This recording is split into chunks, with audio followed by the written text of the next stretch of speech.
ప్రవర్తిస్తున్నారంటే ఒకటే, వాక్యం వింటున్నారు కానీ వాక్యం గ్రహించట్లేదు. వాక్యం వినడం వేరు, వాక్యం గ్రహించడం వేరు. ఈరోజు వాక్యం గొర్రెలు వింటున్నాయి, విశ్వాసులు వింటున్నారు, కానీ ఎందుకు చెడిపోతున్నాయి? ఎందుకు వాళ్ళ ప్రవర్తన మారడం లేదు? ఎందుకు బుద్ధి మారడం లేదు? ఎందుకు దేవుని మార్గంలో వాళ్ళు ఉండడం లేదు అంటే ఒకటే, వాక్యం హృదయంలో లేదు. వాక్యం హృదయంలో లేదు.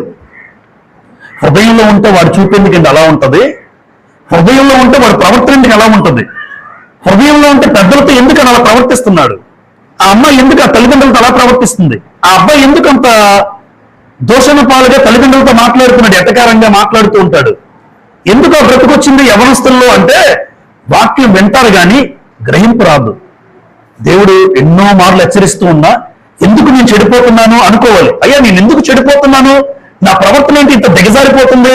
అందరి దగ్గర తలదించుకునే పరిస్థితి నాకు ఎందుకు వస్తుంది? ఎందుకు వస్తుందంటే వాక్యం అనే మేత